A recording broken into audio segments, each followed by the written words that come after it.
Welcome to the Private Equity Exchange, the only summit bridging the gaps between limited partners, private equity funds, corporate executives, and entrepreneurs. With over 1,000 delegates, the Private Equity Exchange is the only venue where LPs, private equity firms, corporate executives, and entrepreneurs meet. Before the events, using our internet platform, schedule one-on-one meetings with delegates that matter most to you, and exchange far more than business cards at your deal meetings at the Private Equity Exchange. Gather great market insight with over 120 speakers and 6 tracks to choose from. The Private Equity Exchange, the largest private equity event in Europe for CEOs, funds, and LPs. You are looking at venture capital, serial entrepreneurs, emerging technologies, venture capital funding, how to get funded, how to structure deals.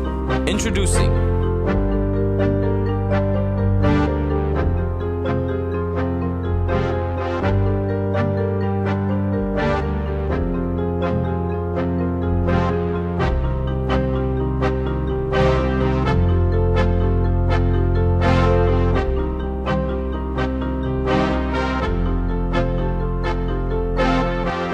So first of all, this will probably be for Christian Nagel. What do you think are the things that the venture investors look for? In the last issue of France Unquote, I've covered about 60 deals, and they always say management is key. What particular aspects are important for you? Well, I think management is really the most important thing. I think there's nothing really new in the end. It's better to fund a deal with good management and a bad idea in the end, because something will come out, and a good management have no bad ideas. So that's always the best thing to do. But what is it about? I think it's always about a complete management team. So often we are early stage funds, so we are really investing in very early stages. In most of the cases, we are faced with, well, let's say a couple of entrepreneurs, 1 to 3 entrepreneurs with a good idea, sometimes no management team, and most of the cases no management team. And we always ask them then to really assemble a management team, because it's crucial. And it's crucial in that respect, because if we discuss with them and they would not come up in the next weeks or month with some team additions, that's already a problem, because that shows that they're not able to build a company. So that's already the first indicator that that might not be the right team to invest in. But what is in the end a good management team? It's about a complete team, so a complementary team. And I think one very important point is that the team has to be international, because in the end, over all phases, so you do the first round of financing, then you do the second round of financing, you have to present to investors, probably not only investors out of your own country, because you want to expand internationally. So there already have to be somehow international proven. Going on over the stages, you will come to a trade sale or an IPO. You will, in those cases, sell to, or have to at least sell to foreign investors, international investors. That makes it so important that the management team is from the beginning already on internationally oriented. Sven, what characteristics do you think were key in you being chosen by VCs? Hello, yes. So I think again it's the management, 60% probably, from the decision of a VC firm to invest. So of course there is the capacity of the management to execute its plan, and it's to industrialize the process of sales, process of getting the technology ready. I would say also the cohesion of the management team, because you could hire a great CEO to back up the founder, but at the same time it's very, very important to find the right team. For example, I made myself a mistake with hiring a COO, and I didn't double check. So the mutual understanding of each other's, and for Brand Alley, for example, we hired a CEO, and the first thing I did was to find a very good consulting company who would audit our characteristic together and would analyze each other character to see if there is a mismatch between us, because it's like a wedding. If you have a great manager coming and a founder, the manager needs to fit, the founder needs to be able to give a lot of enthusiasm. So I think the cohesion of the management team is very, very important, because when you have a plane that is taking off, you don't want the first engine to go on flat. So I think it's very important. I think after it's the validation of the business model. Validation of the business model, meaning that there is a big thing of going after a big market. I made mistakes also on doing a company where the market, at the end, we thought the market was $100 billion, and at the end, by searching, we found out that the market was $800 million worldwide. So it was a major difference, because at the end you cannot address with your technology the other market. So that's why we launched Brand Alley, because the market is 160 billion euros worldwide for online clothing. So I think this is a market. So validation of the business model, but also the size of the market, validation of the size of the market. Okay, so the business model is obviously another important point. Christian, would you say that VCs nowadays tend to stick to well-trodden paths in terms of the business models they choose to invest in? Or is it possible for a young CEO to have an innovative business model nowadays? Or are they very predetermined? Well, I think it depends. You always have investors being like lemmings, so following the herd. I think this is a phenomenon which is there, I think, which we can see in all classes of investing. But I think for us, it's very important to really see innovative business models, innovative products. This is the most important point. It's a little bit the notion that if you read about something in the newspapers, like for instance Web 2.0 now, it's almost over for venture investing. It's time to exit. So you should have entered a couple of years ago, 3-4 years ago. Then you now could exit Web 2.0 models, because it's good time now. It's hot. Everybody's writing about it. So just one small example. But this saying is partially true. So we are looking really after innovative business models, innovative products, technology-based. Obviously, if it's technology-based, it's good. It doesn't have to be, but the business model has to be innovative. It's about early stage investing. If you invest in early stages, it's important that you create new markets. So the best thing, or the best we like, is if we see products, services where there is no market as of today, or where you can imagine a market will establish. See the mobile market. 15 years ago, 20 years ago, the mobile market was non-existent, not at all. Nobody could have predicted that at that time, obviously. Otherwise, they would lie, obviously. So those kind of markets we're really looking after. So markets which are maybe seen at the horizon, or where we have ideas that they could develop.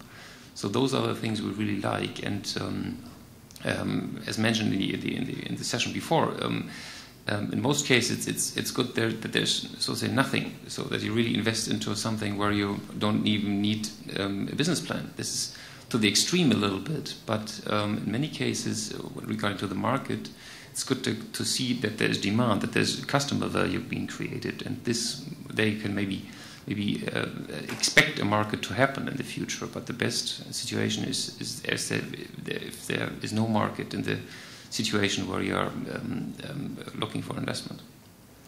Okay, you mentioned that it's too late for Web 2.0.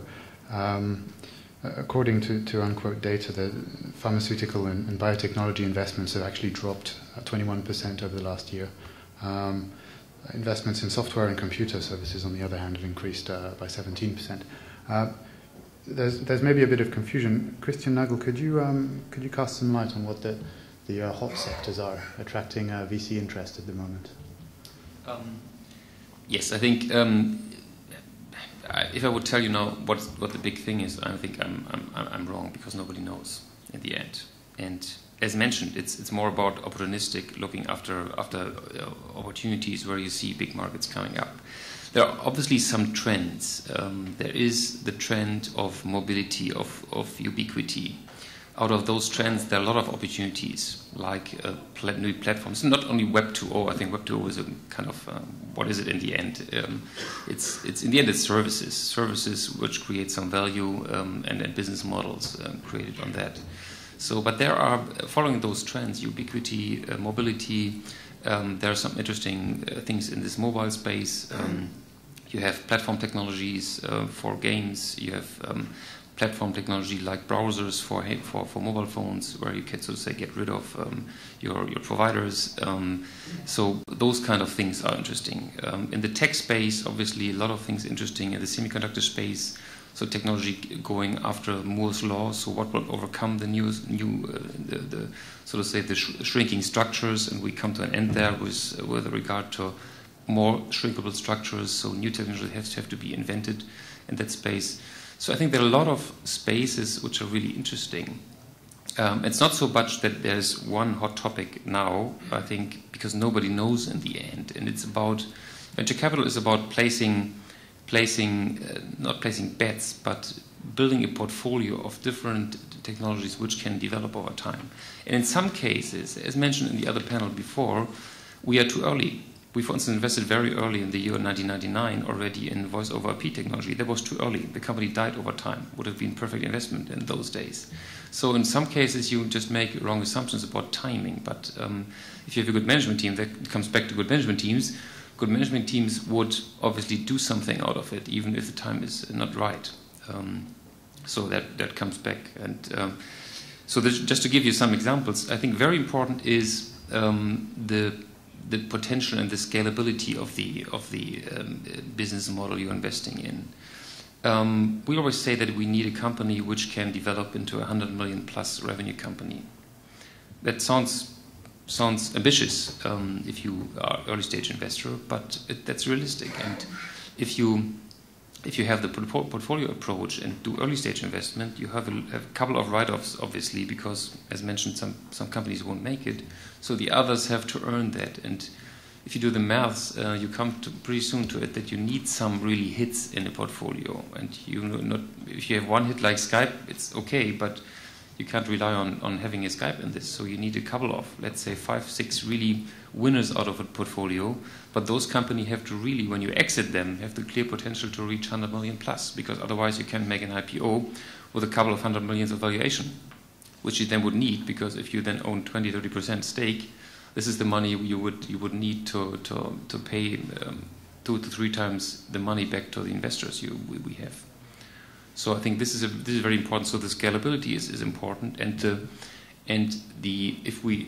venture capital is to a certain extent always local, because you find ideas, technology, and so on.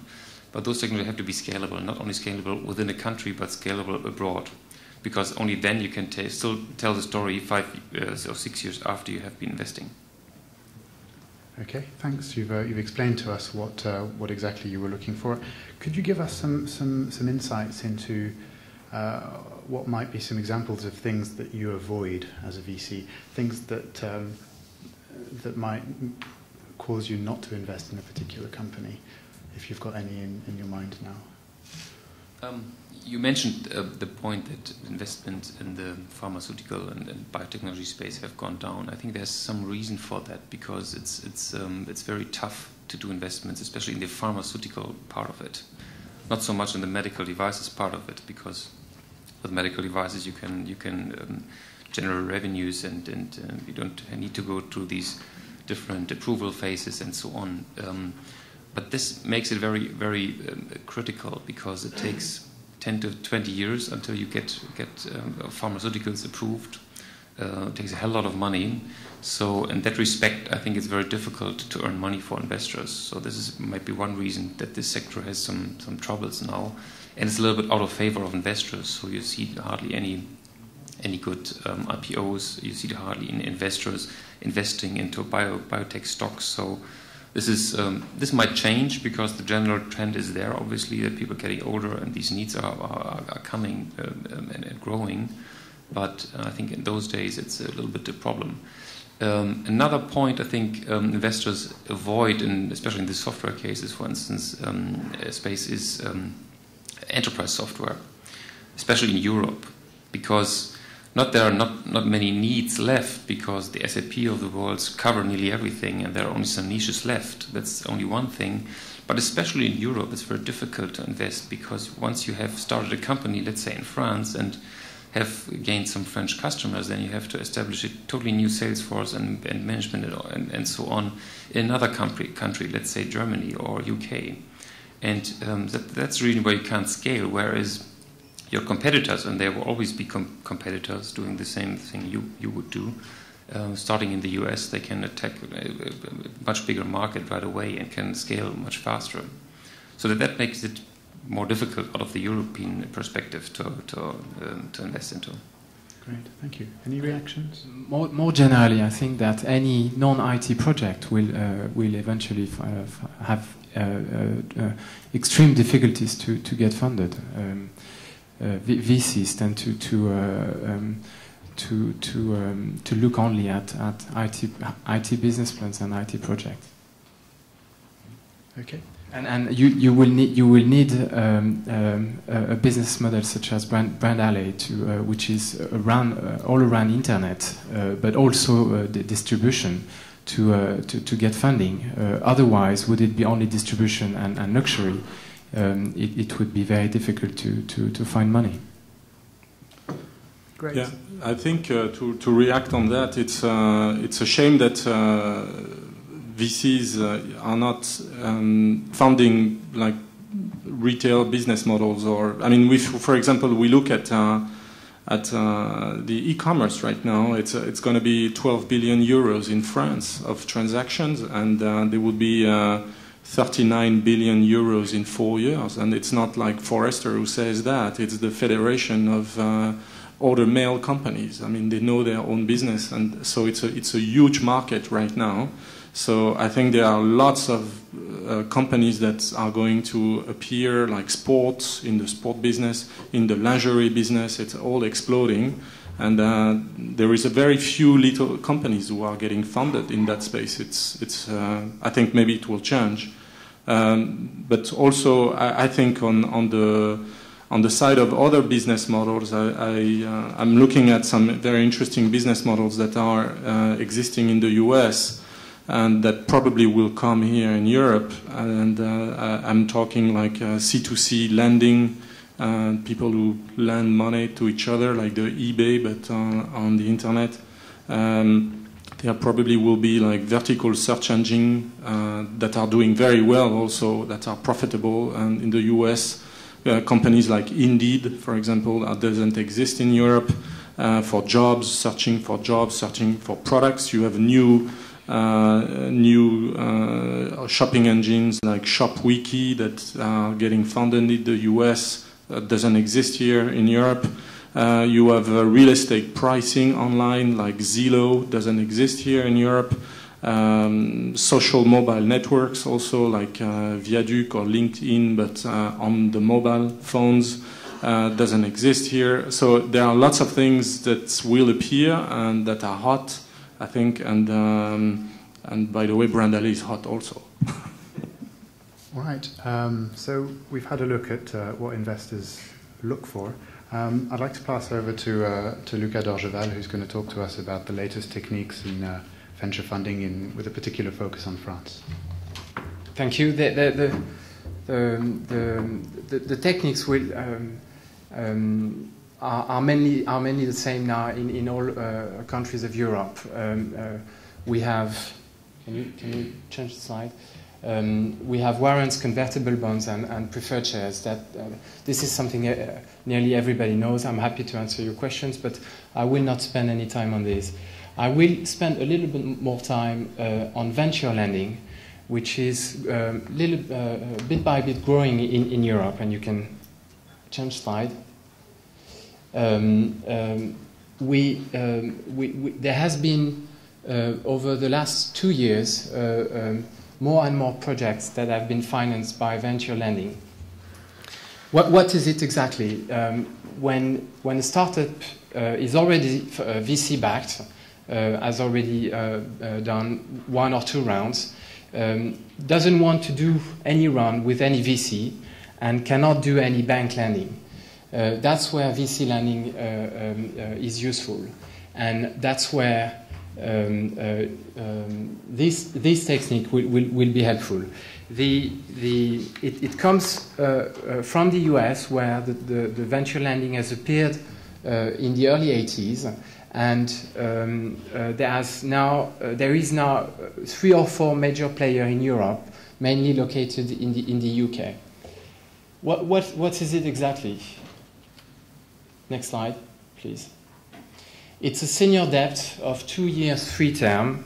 It's of course a high rate debt, because you remunerate the risk. Together with the senior debt.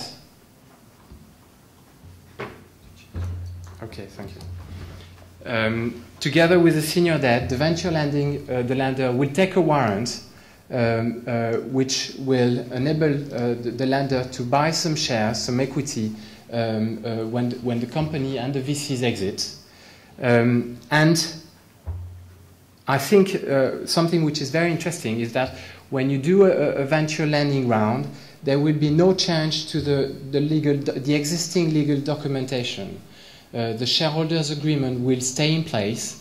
The existing warrants and preferred shares will stay in place. Everything will not be reshuffled as when you have a new VC which comes in. The venture lender will become a party to the shareholders' agreement and take a new warrant.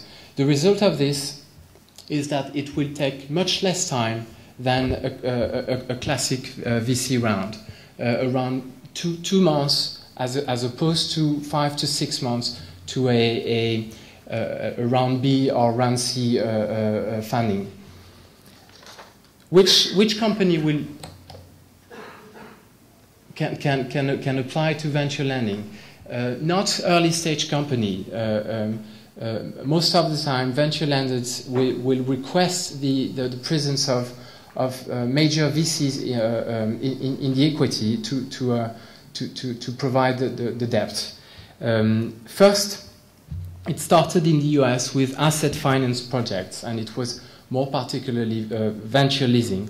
But bit by bit, it moved to late stage startup and more generally the financing of growth and senior debt, classic senior debt, with as I said a high rate to remunerate the venture lender. Just a quick look on the pros and cons. The major advantage of these techniques is that there will be no immediate dilution. So it's a very good tool when the company and the management in the company is already importantly diluted. And that would be the main reason why the manager would not ask a new VC to come in. As I said, it's quicker than a private placement, and it's much better than a bank, because often the bank will not lend, but the venture lender will think more like a VC than a bank. It will not have the hands on the ratios and on the Excel spreadsheets. It will understand the management, such as a VC could do it. The cons are that it's of course expensive, and that it requires positive cash flows from the company. If you need that, there are a few actors in Europe. The first one in the US was SVB Silicon Valley Bank, which is still in the US, but the 3 others have now operations in Europe, are investing all across continental Europe. You've got EVP, ETV Capital, and Noble Venture. Those 3 actors believe that there is a market of around 200 million euros until 2008 to invest in venture lending. So it started 2-3 years ago, but it's hopefully becoming a major player in the venture business. So we've had a look at venture lending in particular. There are obviously other techniques that one can use to fund yourself in private equity. Christian Nagel, could you outline what the benefits would be of soliciting international VCs as opposed to purely local ones for us? I think what was mentioned already. I think especially in later stages, I think in later rounds of financing, it's very important to make an international, to build international syndicates, because in the end you want to expand, and it's always good to add something out of another country into your expansion, and so to add some knowledge, some know-how, some network into the company. And I think this is very well done by international syndication, and because in the end it's all about growth and about scalability, and as you want to expand, you need this support somehow. And this is in many regards. This is regarding management, this is regarding new customers, sales networks, sales reps, and so on in other countries. This is about possible exits. So if you maybe have a business model where the technology is founded and financed first in Europe, and then you discover that the main markets are in the US and the main customers are in the US, then you would maybe move to the US. And obviously what you would need then is a US VC joining you, because otherwise it will be very tough to hire management. Good management always follow good VCs in the US. It's also tough then to really make good contacts there and so on. So there are a lot of examples that shows that it's very important to build this international syndicate quite early on, not meaning that it's already the first round of financing where you should look after it, but probably the second round of financing. Any comments? No? Are there any drawbacks potentially, any difficulties, any added complexity in having maybe culturally different investors?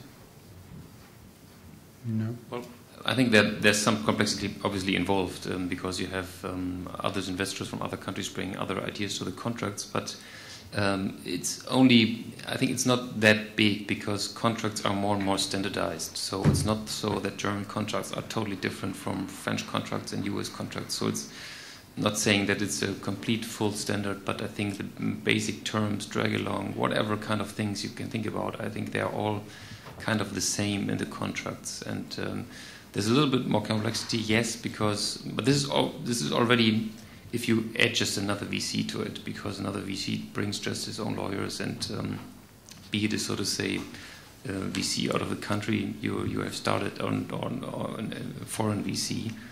So at least another one already adds some complexity, but I think it's worth it. And I would say that in any case, there will always be one VC who will take the lead and who will lead discussions and will lead the development and the growth of the company. Other will be followers, and at one stage, one leader might become a follower on a new round, and at the end of the day, most of the time, there will be only one actor who will impact the development of the company. Sven, I have a question for you. How important was the composition of your board? Did it have any impact, do you think, on the decisions that investors were making about investing in your company? Yes, I have a good and bad experience about board compositions. So the bad experience is the fact that when you raise lots of money and the company is growing fast, you tend to increase drastically the number of the board members. And I would say, please don't increase the board member seats, because it's like at the end we were 15 on the board, and we missed several big opportunities because everybody wants to speak and give his own ideas. So I think that a board should be like a decision organism where there will be more than 5 or 6 people maximum and people who have time to spend, because it's nice to have like people who are on the board, but if they don't have time for the entrepreneur, I think it's useless. So now it's like, how did I structure the board of Brand Alley? It's like we're 5 people. I managed to attract somebody who went public, brought a company public at $26 billion valuation, and he knows everything from starting a company to manage a company which worth $26 billion. So I think this is very, very important for us, because he's got time, he's got money, he can invest along with the shareholders, he can influence the shareholders and the VCs, and also we attract, he's got really good advice. So I think a board member needs to be a coach also for the entrepreneur, and I think that he also needs to tell the entrepreneur, don't oversell to your board, don't all the kind of things that are very, very useful for the entrepreneur. So this being said, I think it's very important to have a board member but you don't need a lot. You just need a few good board members that bring credibility to your board for your next fundraisings. But at the end, it's the number of hours that can help you. It's not their image, because their image is there, but if it's not active, doesn't help the company. I would totally agree with having only not so many board members, only a few board members. I think that's important. Another important thing is, as you are financed by VCs, and you have the first round, you have second round, third round, and so on. So more and more VCs are coming into it and requesting board seats. So in the end, you end up with a board which consists of mainly VCs. And although I'm VC myself, but I think it's not that good. So you should try to get external board members as well, because in the end, the VC although they have this board function, they have financial interest, which is good. But on the other hand, they are pretty one-dimensional in many ways. So it's always good, I think, to try to add non-VC board members to your board, especially if you grow the company, so in later stages. So I think that's a very important point. Another important point is that if you have the freedom to choose, because you're adding board members with the VCs you're adding, try to find out how these VCs work together. Because if they both work in 2 different directions, that's bad. That's completely bad for the company, and it's bad for the management, it's bad for everything. And that could happen. So if there's no experience of the 2 VCs, then I think you should at least find out whether it's possible that they can work together. From a legal standpoint, Lucas d'Orgeval, would you say that that the fundraising process is becoming increasingly standardized or complex? What is the trend on this? Generally, more and more standardized. As Christian said, techniques are becoming extremely well spread. Ratchet, liquidation preference, etc. All of this is very well known, is very well agreed. And in fact, when we come to discussion on the term sheet, it's only on very specific details that the discussion are brought. However, the legal techniques always progress, and as well in France. And for example, when 2 years ago we saw preferred shares appearing in our system of law, well, this added some complexity for quite a long time, because we started in France to import all these techniques on preferred shares that are well known in the US and in the UK, but with the French in the French way, I would say, and every other time, every 2 or 3 years, there will be something new in the law which will add a little bit of complexity to what is existing, and that will be always the same. But overall, standardization is the trend, and I would say actually that the French Association of French Investors is working in that way, because we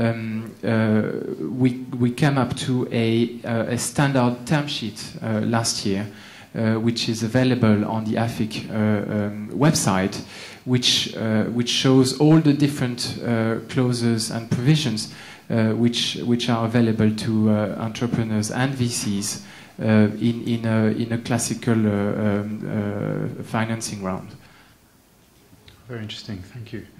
I'm going to pass over to Sven, who's going to give us some tips from a professional who's successfully attracted investment. I don't know how many entrepreneurs we have in the room. Sounds like it's more VCs, but I'm currently in the fundraising process. So basically, if you want, it just came out of the blue this morning while I was looking at my teasing that I'm showing under the roadshow right now. So just to give you a quick update on Brand Alley, we founded the company a year and a half ago.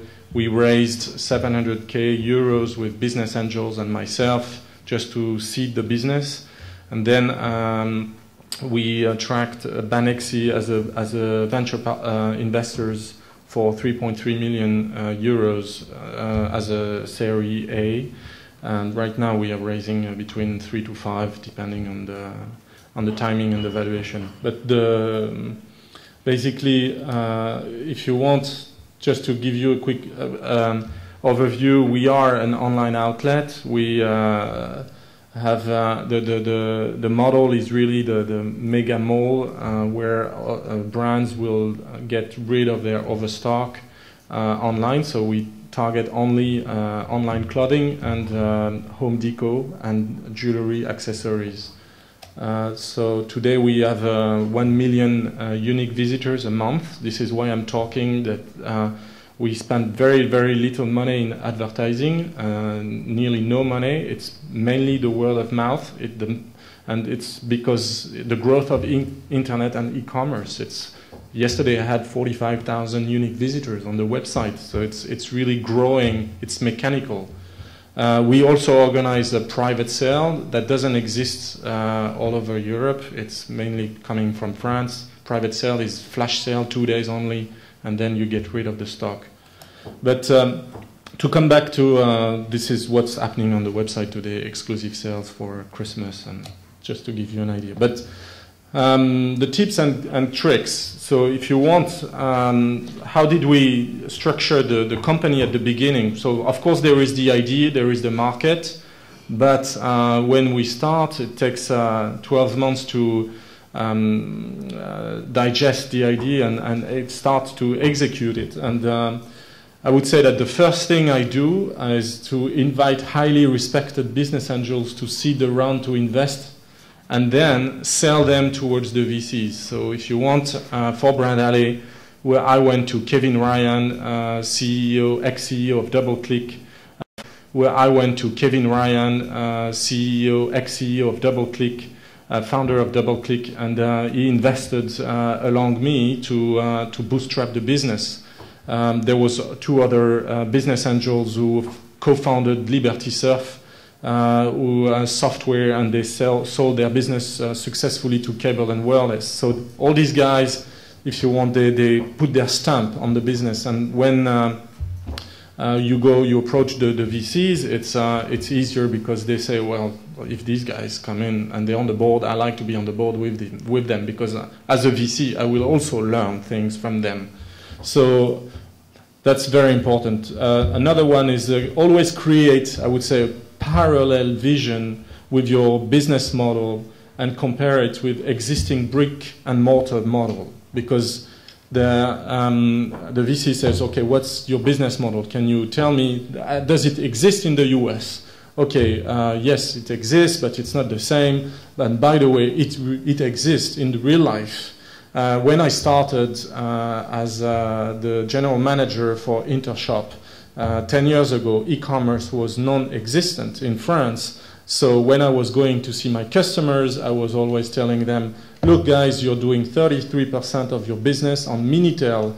Don't you think it's going to grow on the internet? It's better, there is photo, sound, video, etc. So you should go and invest in software for going online. So this is exactly what I do with selling a business model to a VC. I go to see them and I say, look, it exists in real life. It's called value retail. It's €1 billion worldwide by having mega malls selling overstock to people. And, but it's real brick and mortar. So don't you think there is a need for this on the internet? So this is exactly what we do. So sell the vision, but also always compare it to something existing on, in real life. Then hire the best and the most disciplined minds. This is very important. And I still do mistakes on this. So of course, brand names, schools. So we hired Polytechnicien, we hired ESSEC, we hired INSEAD, and this is great for the financial people because, of course, you want to be sure there is a great management team. But at the same time, these people, if they get these great schools, these great diplomas, they are very disciplined and they apply these disciplines in their own life. Style and in the work, so that's very important. Even though they don't understand your business model, for example, we hired a sales manager for Brand Alley who is not coming from luxury goods, but he has been selling on the B2B with the B2B techniques, and he doesn't have the limitation of his own industry. Saying, well, you know, these brands, they don't want to go online. So he comes from the telecom industry, and he's selling like a telecom sales guy to the luxury industries, which works great because he's got no limitation for himself, except that he's a very disciplined guy. So I would say also in front of the VC, sell yourself, sell your team first, and then sell your business model and your business. And I would say team first in the pitch. So when I start my teasing, I've got the first slide or second slide is really the team. Use great consultants in order to create your PPT presentation and analyze your market. So for example, with Brand Alley, I went to look for the ex-VP of research of Forrester worldwide. She's a French person. I went to see her. I said, okay, you just left Forrester. Can you help me now to build up my PPT for my fundraising? And so she did a great job analyzing the market for fashion, for luxury industry, how it's going to grow, how is it in the UK, etc. And analyze all this, because you can show also to your backers or your potential investors that you're mastering your market and you know where you're going and where you're attacking it. So sell the size of your market. Always analyze your market first before launching and investing. This is a good thing for an entrepreneur, but I think it's very important for a VC. I would not invest into a company where there is no market potential, of course, or the market has not well been understood. This is something very, very important, and the next thing is that I've always did that, and it helped me tremendously always to raise money. It's PR.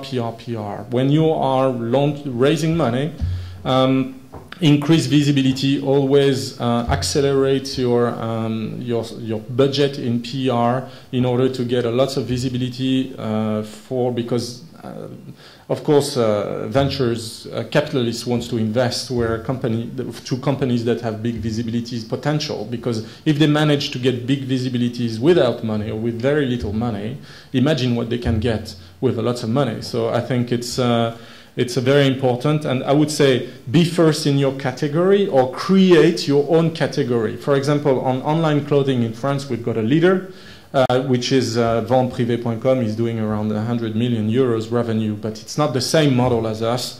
It doesn't have catalog, it does only flash selling. So we created a new category called Brand Alley, which is online catalog. And today we are the leader with 1 million visitors a month on the website. So we create a new category, we push this category towards journalists, and we say, well, look, we're the first, so talk about us.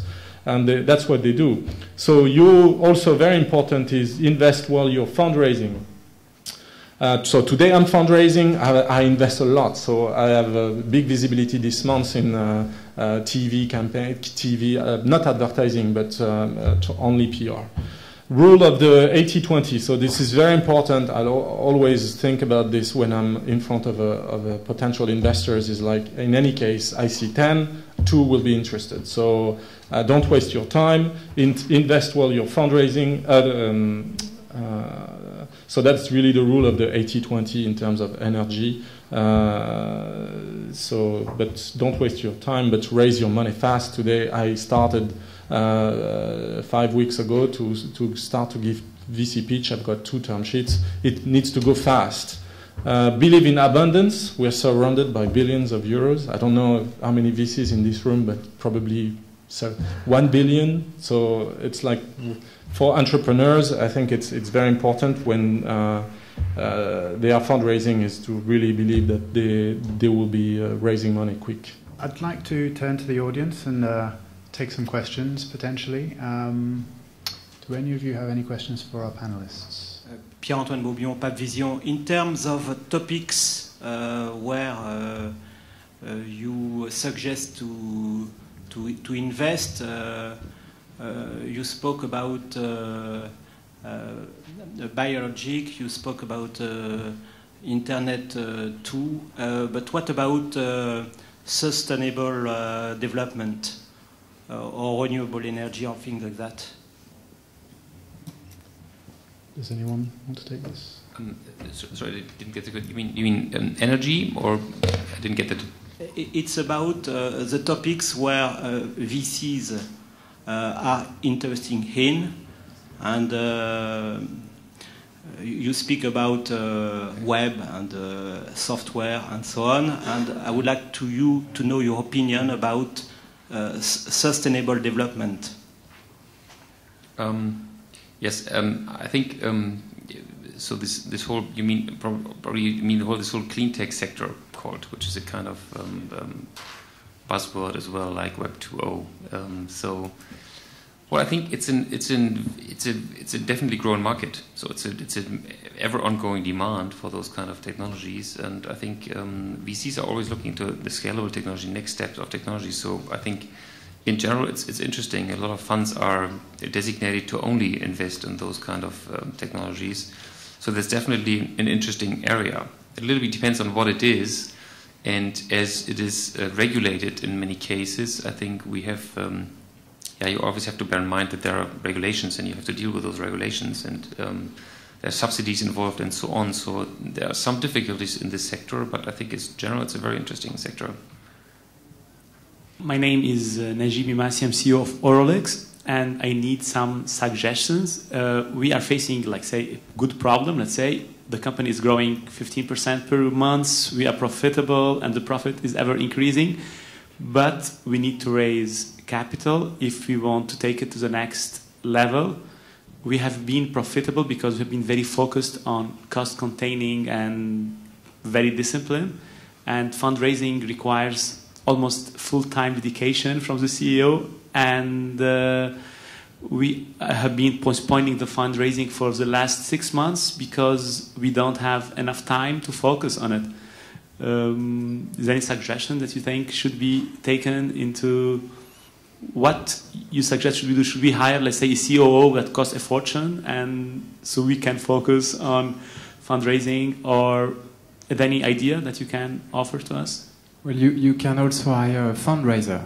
I don't know if this is something you have already done, but there are small boutiques, niche boutiques, which take all of the project on their shoulders, and which bring you from designing your information memorandum to the end of your financing. Since there are many VCs here, so I have the second question regarding that. We thought of this alternative, and I heard from some VCs, friend of mine, which invest in different business, so they're not VCs that could invest in my type of business, and with a lawyer, and they said so please correct me if I'm wrong, that most VC are reluctant to invest in companies that are represented by boutique. They don't feel comfortable paying a fee to these boutiques that could work into our disadvantage. Is that something that everybody agrees on or not? In terms of VCs are not willing to pay fees, that's correct. So they generally don't pay fees. But that's a general rule, I think, in the industry. But in terms of, I think in the end, it's a good idea to hire somebody. Obviously, you have to pay. Maybe you have to get to an agreement where you don't have to pay a retainer and maybe only success fee. That would be one idea. But on the other hand, I think it's important to designate some time to fundraising, because this will if you want to grow, this will be constantly the case, and that will grow. So the amount designated to fundraising time will increase.